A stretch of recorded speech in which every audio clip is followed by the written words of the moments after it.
Hello, hello, welcome to Mindset to Results. Our guest today is Andy Semotiuk, and he is the author and the lawyer for US and Canada immigrants, and he helped more than 10,000 entrepreneurs who have started business or starting business. So we are going to learn a lot from Andy today. Hi, Andy. Hi, Elena. Nice to be with you. Thank you so much for coming and being guest on our podcast. I know that you wrote the book, and the topic that we would like to discuss today is money, time, and balance. I think Right. it's very important for entrepreneurs because those driven business owners who have big goals not always know how to balance and how to prioritize. So let's speak about this from your experience. Sure. Maybe we could start with money, because I think that's an important subject for people, entrepreneurs, people who are trying to set up a business or get a business going, etc. Now, in regard to money, we have to distinguish two types of people. One person may be looking just for employment and to make money through employment. Earlier, before we came on this podcast, we talked briefly, and you mentioned you're doing a lot of work, but it's not a lot of work because you love it, and it's something you enjoy doing. This is what I want to talk about when we're talking about money. This kind of person, like you, and I feel I'm in that kind of category as well. I love doing this, what we're doing right now, sharing my ideas with other people and listening to hear what they have to offer, to share with me. And that takes me to what is the core, I believe, in terms of money, and that is finding what you're all about, finding out who are you really, who are you, and why are you here? And where we're headed is we need to find out what do we have to offer the world that's unique. And each one of us, you are unique. I am unique. Every one of us is unique in the sense that you came from a different place than I did. You grew up in a different society than I did. You had different parents. You had a different education. You had different experiences. These all add up to making you unique. And in my case, the same thing.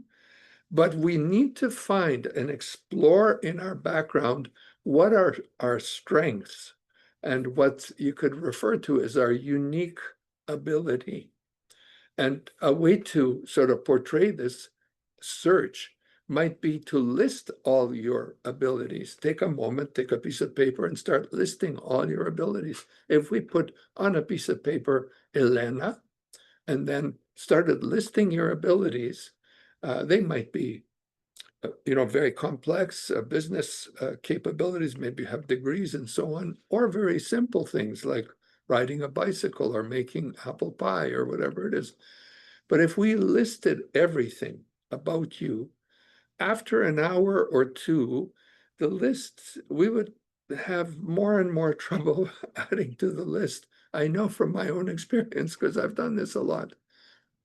No, you could say you have endless abilities. It is true. I mean, you can do anything. You can talk on a phone, you can ride a bicycle, you can, breathe and so on. But I'm thinking more about sort of abilities that are useful to the world, that the world would notice and want from you. So if we had this list, we could categorize the list. Let's say we had this magic computer that was sitting right over here that could do all the hard work for us, and categorize this list of abilities that you have, Elena, into 4 categories: incompetent, competent, excellent, and unique ability. And if we ask this computer and we said, listen, you have access to everything in the world. Search out everything you can find about Elena, her academic record, her sports record, her driving record, her everything, health record, everything. And lay it out in a chart like this into those 4 quadrants, I believe what we would find is that we would have a bell curve where there would be a few incompetent abilities, many competent abilities, some excellent abilities, and only a few unique abilities. I think that's just the way life works. It certainly works for me, and it works for people I've talked to about this. And if that's the case, then what we need to do is focus on those unique abilities for the reason you gave me before we came on this podcast, which is if you're working in your unique ability, it doesn't matter how much time you're putting in or what you're doing or how hard it is. It's enjoyment, it's not work.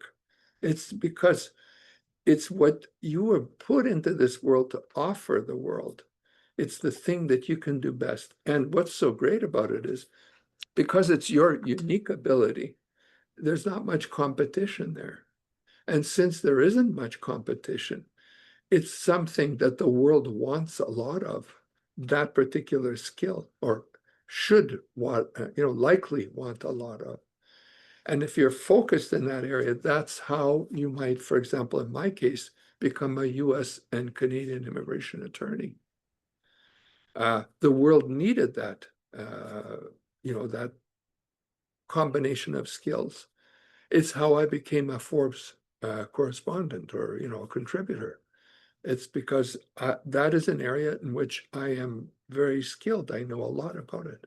But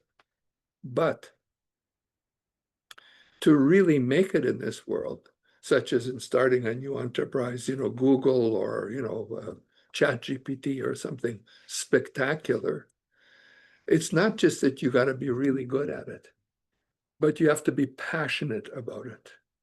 It's got to be the internal drive. If you don't have, you can be really good at a lot of things, but are you passionate about what you want to do? So Musk, despite his,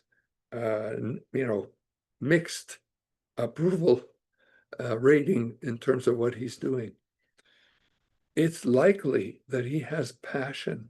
He has a passion to put man on Mars, I think is a goal of his. He's passionate about that. He works day and night on it. And no wonder, since he's passionate, things are happening for him. So that's the way I see, briefly on the subject of money, what you or I need to do to focus in and zoom in on what's so unique about you that when you offer it to the world will want it. I could talk more about that, but I think that's overview, that I think can be helpful for those who are thinking about, well, how can I make some money in this world? That's Yeah. Okay. Yeah, thank you, Andy, for sharing. And I would like to reflect a little bit about this, that yes, passion is important because we can create things out of our high mental faculties, and the creation process is involving feelings. Yes, this is how manifestation works. When we get excited, when we think about this all day long, and when we feel that we see ourselves already there, Yes, and because we create this new image of ourselves in that picture already, and we are excited and inspired, this is how this process works. And this is how people don't even need to know how they will do that. They don't yeah, need to know how. yes, I like how Steve Jobs told that you never know how you will connect the dots. Yes, when you want to do something big which doesn't exist yet, you never right, know how to get there. Somehow you have trust. Yes, you have to trust that when you see that you hold that image, you are really bold and brave, and you believe in yourself that you can do yeah, that. And this is how. you get in that flow and you just feel like there is a guided hand which just guides you, and just you do one step and then another step opens up and then another door opens up.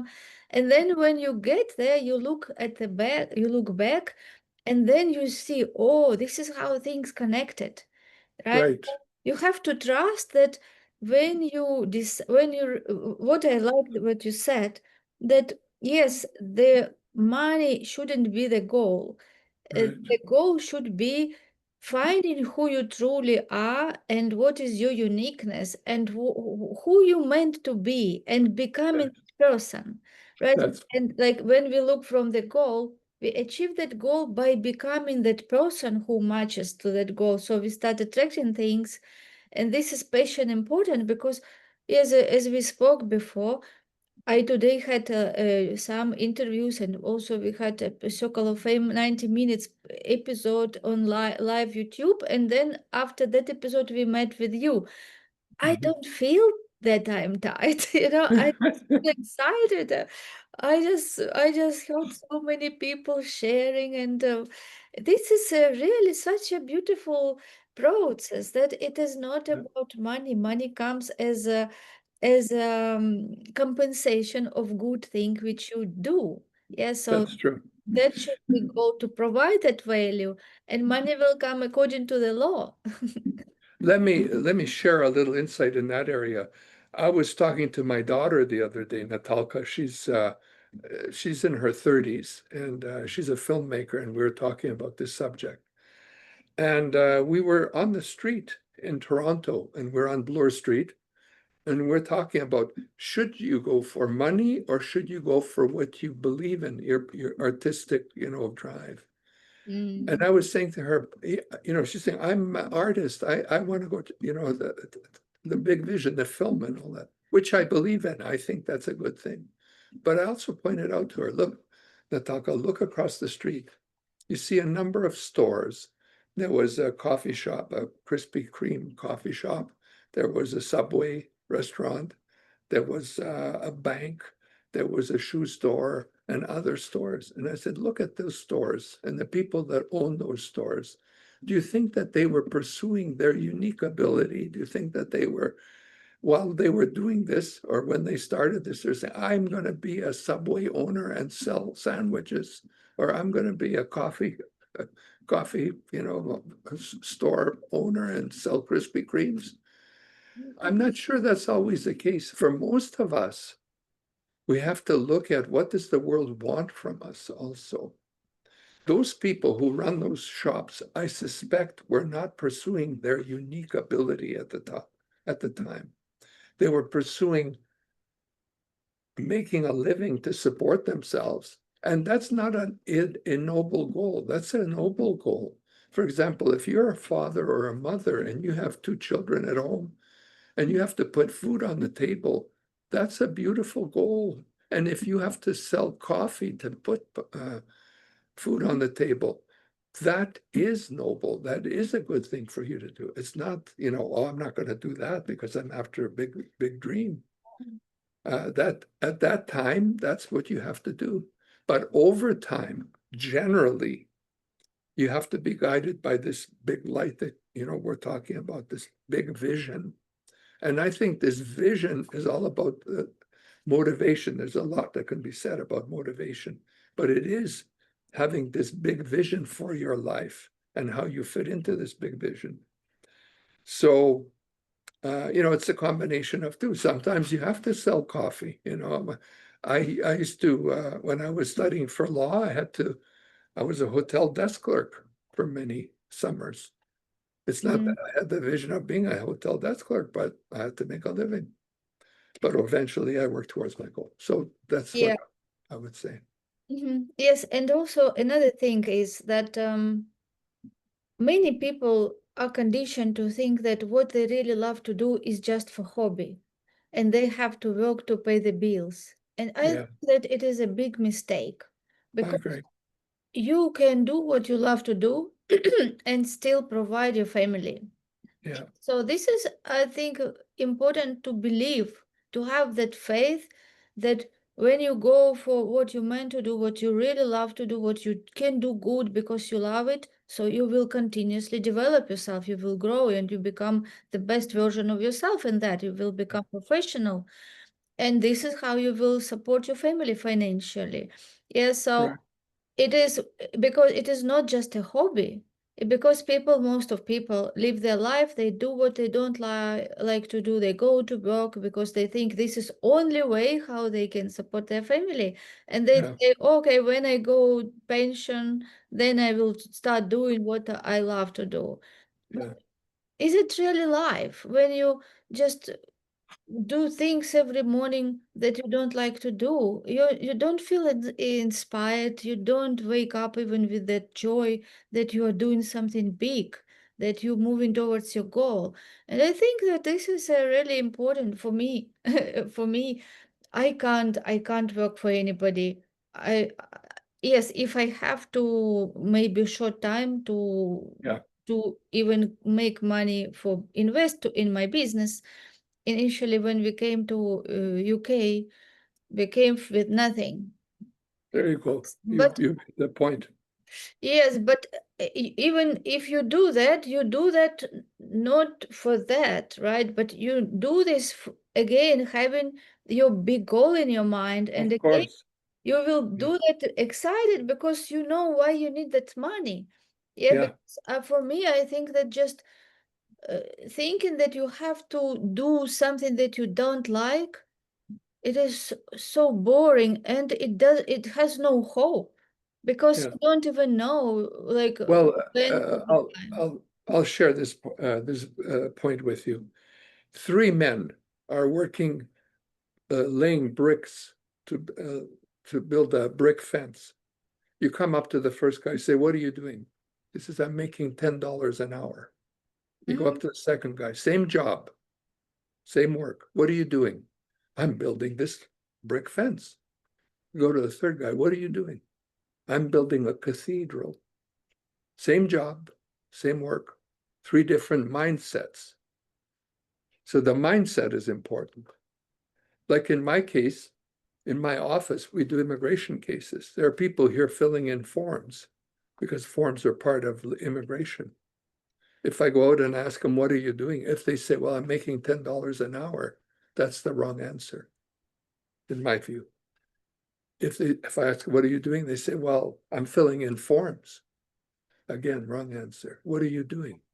"I'm changing people's lives forever for the better through immigration." That's the right mindset. Same job, same work, different mindset. So it's a matter of the mindset. If you're there working, saying, "Well, this is all I can do, I can't do anything else," wrong mindset. But, I think we're on the same path. I think we're thinking the same way. Yes, great. So we spoke about the attitude towards money.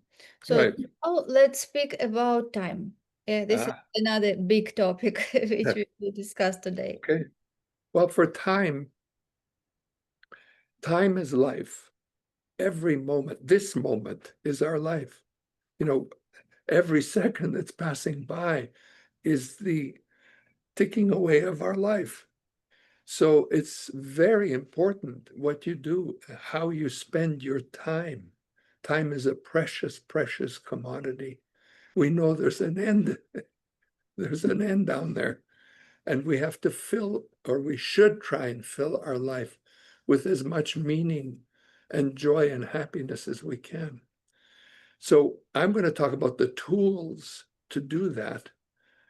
So the biggest tool I know is the 80-20 rule. I'm sure many people, you've probably heard of it, that 80% of your results come from 20% of your efforts. Another way of putting it is 20% of the people that work in an organization make 80% of the money in the organization. 20% of the members in a charitable organization do 80% of the work, roughly 80%, 90%, roughly. And this is a principle that came out of observation of a guy named Pareto, who was an Italian economist, and noticed that in the economy, 20% of the people had 80% of the wealth. That's how a few hundred years ago, he figured that out. And this is a rule that you can apply in your life. However, there's innovation to the rule that really makes it worthwhile. And that's an innovation I learned from a guy named Jim Rohn, who used to be an American speaker and talked about this area. And his innovation was to reduce that formula down to saying, in anything you're doing, there are only about 4 or 5 things that make 80% of the difference. So let's say, for example, we were talking about Ukraine earlier before we came on the air here. They're in a war. Let's say you're the president of Ukraine and you just became president and you rally your people and they say, well, what are we going to do now? So a suggestion I would have is I would say, okay, well, let's list all our tasks. Fight the war, the economy, healthcare, all the various things that are needed, transportation, education, and so on. So you list all these things, then you ask, what 4 or 5 things on this list will give us 80% of the results we need right now? And it might be, well, fight the war and economy, and it might be healthcare, and it might be whatever it is. You focus on those 4 or 5 things because they're the critical elements to your success at this time. So you spend 80% of your time pursuing those 4 items and 20% of your time on everything else. And you can do the same thing with that again. You can say, okay, let's take the war. What are the things that are involved in the war that we're doing? Airplanes, rockets, or doing, drones, etc. And you can say, well, of all this list of things that we have to do, what are the 4 or 5 things that are most important for us to focus on to get 80% of the results? And again, you focus on those 4 things, spending 80% of your resources on those 4 things and 20% of your resources on the rest. So that formula has been revolutionary for me in terms of how I function in my world. I write out what I have to do, and I ask myself, what 4 or 5 things can I do today that will make the biggest difference in my life? And I find that it's almost impossible for me to get beyond, let's say, 4 or 5, maybe 6 things in a day, the accomplishments in a day in my schedule. I mean, it's a really great day if I can get to 6 things. So if I have 20 things on my list, I know I'm not going to get through all the 20, and it's futile, right? So applying that formula. Now, I mean, there's a lot of things you can talk about time management and, like interruptions, and you can talk about, meetings and how you run meetings and all these kind of things. These are aspects of time that you can address. But I think comparatively speaking, identifying what are these 4 factors, that is the most important thing to do. The other thing about time that I would throw into this discussion is you cannot allocate time if you don't know your values. You have to know your values. You have to identify what's important to you. Because how do you know what's important? You can only know by your values. And then I would, so an example, one day I was visiting my aunt who was 80 years old in Los Angeles. And it was a Sunday and I was going to make breakfast.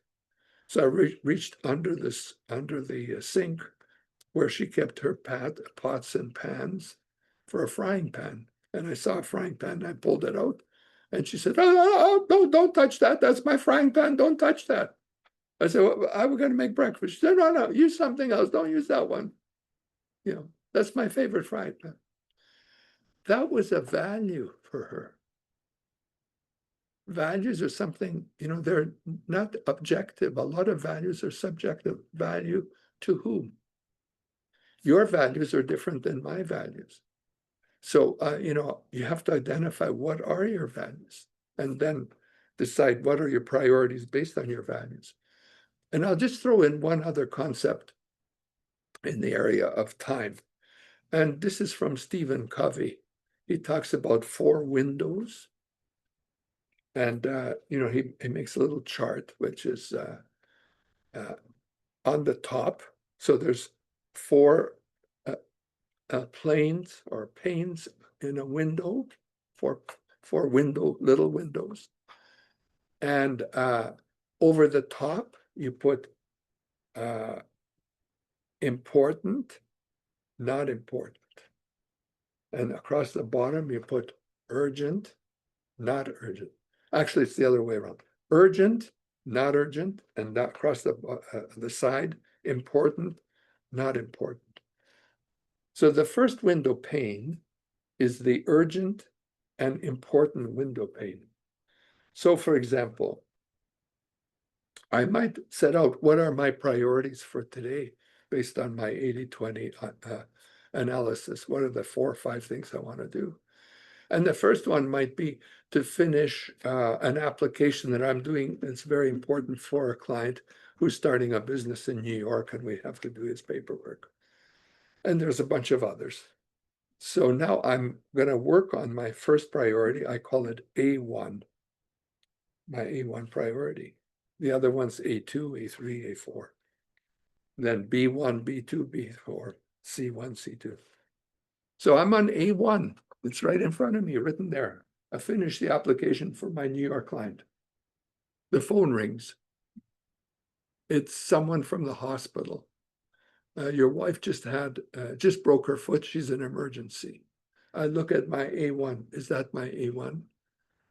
Or is the call that just came in my A1? It's the call. That's become my new A1. That's what I have to do. I have to attend to that matter. My A1 just became A2, right?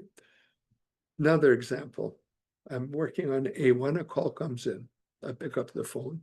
Says, would you like to buy a subscription to the New York Times? I look at my A1 and I ask, is this more important than New York Times? Yes, it is. So that's not a call that I'm going to attend to. That call is a 4th quadrant call, meaning the bottom right-hand corner, because it's neither urgent nor important. So our aim in life, in terms of time, is to work on what's urgent and important, but also to try to work on what is important but not urgent as much as we can to reduce the stress in our life. Because if everything's urgent and important, there's no room for relaxation, right? So that what is not urgent but important is the planning area of your life, to plan what you're going to be doing. It's the organizing part of your life, to organize your life or your office or your business in a way that's more efficient, more effective, more economical. And if you spend time doing that, you'll have less time in urgent and important because you'll have figured out a system to handle it. So those are some things about time. Yeah, great. And I would add also here what is urgent and you have to do it yourself, and what you can delegate. What is urgent and you delegate it to somebody, and what is also important and not urgent, you again divide what is for you and what is you delegate. Because Good. um, many entrepreneurs, when they especially start business, they have so many hats to wear, yes, and they have to manage so many tasks, and this is how burnout comes with it. It is easy to really burn out, and so many entrepreneurs find themselves in depression, insomnia, anxiety, this is because they want to do everything themselves, and this, I think, very big mistake.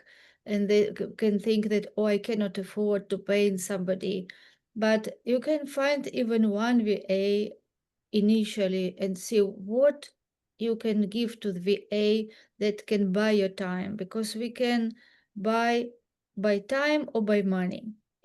And for me, it is very important that if I can do something, like if I know that I have to do it myself, I will do it myself. But if I know that I can buy time, I would prefer buy time, because for me, time Right. is the most precious thing, and you cannot buy it. Yes, I mean, you cannot get it back, your time. You just can buy time for other people who willing to sell their time, because this is how Right. they uh, uh, see their time and money. Very important. Yeah.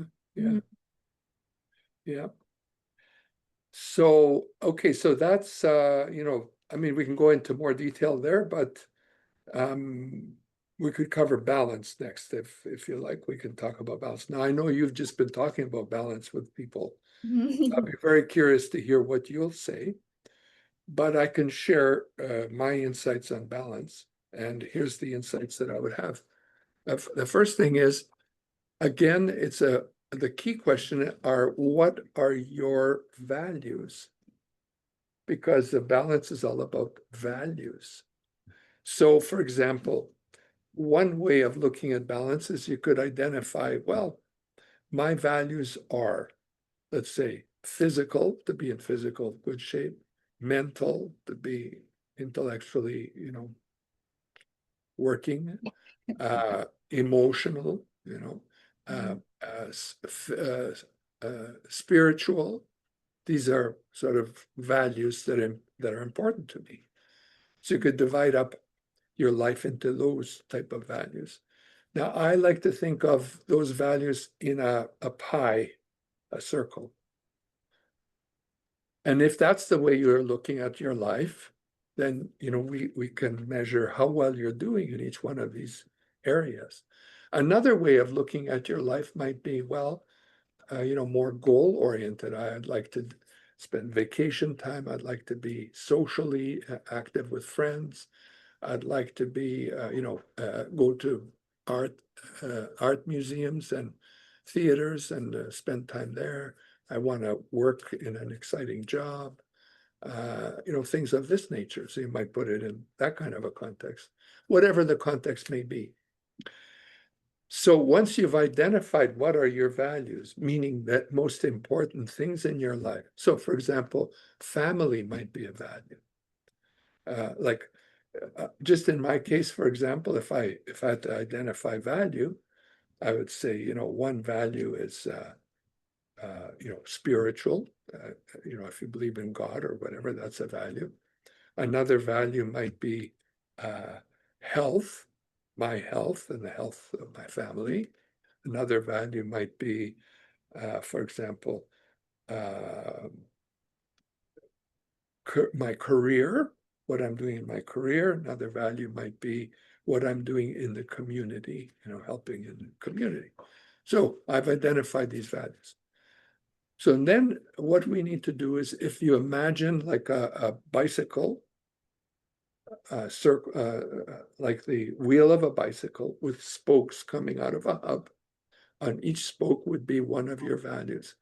Let's say we're talking about physical as a value. I want to be in good shape physically. I want to be healthy. So you ask yourself, I ask you or you ask me, measure yourself against your own value. Health, let's say, is the value, physical. Where are you from 1 to 10? 1 being near the hub, 10 being out at the rim of the wheel. And let's say in my case, I'm going to say, well, right now I'm only at 7. Okay. So that's health. Now, you might say, well, okay, how are you with your family? How are you doing in the family? And you might, if you ask me, I might say, well, I'm doing good. I'd say 8. Then they might ask me, well, how are you doing socially? And I'll say, well, I'm not so good. Maybe I'm only a 5, and so on like that. So once you've identified where you are, then you can connect all those points, like connect the dots into a circle. And hopefully, if you're well balanced, your life will look like a circle.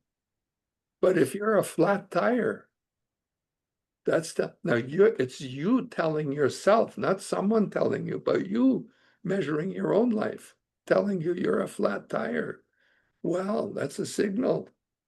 You better do something about that flat tire. Where are you flat? Maybe it's in health. Maybe you haven't been to the gym for a while. Too many donuts, or maybe you haven't checked in with bigger world or God or whatever, how you see the world. You haven't thought about that or spent time about that when you should. You're feeling guilty, or you neglected your family. You're at work all the time and your family's out at the beach and you're not there. And when you are there, you're with them, but you're mentally at work. And when you're at the office, you're mentally at the beach with your family. These are examples of being out of balance. And, so the trick is know your values, measure yourself regularly. And when you're a flat tire, fix it. Yeah. So there you have the three main points, shall we say, in a nutshell, that I would share with people. I know you're a coach. You help people. And I'd be curious to hear what the people say when you talk to them about balance. There are different, of course, opinions, and I didn't meet anyone who would say that I am just perfectly, my wheel is perfect round. Yeah, Yeah, nor have I. I haven't either. it is. I myself believe that they cannot be balanced, like that nobody can get that wheel round exactly because our values and values don't change, but our priorities in certain time can change. So Yeah, what is our priority, that what we will focus more, right? Because as you said, if somebody just starting business and left his job and has family to put food on the table, they will focus on the business, yes, yeah, instead of sitting on the beach and then having children hungry. Yes, yeah, it is really great, yes, to do this wheel of life and see where you really want to be, and that there will be harmony, even not if it is balance exactly. You cannot have balance. Yes, again, it life change. Today we have one priority, as you said, somebody got sick. yeah, We have different priority there. So it is yeah, all moving and changing, but we of course have to look for harmony, to have harmony, that it is not that we all just in business and we neglect our health and then we get sick and then also yeah, business will be see the circumstances of that, or we all just with family and we neglect business. Is we have to find time, and for me what works is always planning, as you said, planning yeah. and blocking the time in calendar. That really That's a helps good me. idea. So, yes, so when I block that time, when I plan, I know that yes, I this is time when I'm with family, this is time when I'm with business. Mhm. That's very good. I'll just share this extra insight on what you said, which is when I went to law school, after law school, I had to write the bar exam. To write the bar exam, I had to be out of balance. I couldn't do everything that I should. I had to spend all my time studying to pass the bar exam. Mhm. So sometimes it's right to be out of balance because you're trying to achieve a higher goal, so long as you understand that it's like temporary for a while because you're trying to achieve something greater. But you can't be a person out of balance. So, for example, a person who was out of balance was Van Gogh, the painter. He spent his entire life painting, and he was a genius. Uh, Now, you can condemn him, but on the other hand, He created great works of art. His brother supported him. And you know, the guy was, he didn't make any money. None of his stuff really sold until after he died.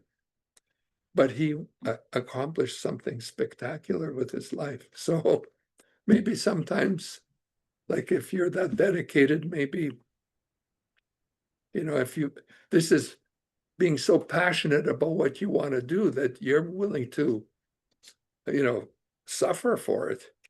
And let me just share this one last story for you on that subject, which is there was a guy named Volenda, Carl Volenda, I think was his name. And he was a tightrope walker. And he walked a tightrope one day in Puerto Rico, I believe it is, that was stretched between two buildings. And he was probably the world's greatest tightrope walker. Carl Volenda, I think was his name, Volenda. And while walking that tightrope, he fell to his death. But before that day, people interviewed him and they said, why do you work? Why do you walk the tightrope? Why do you do that?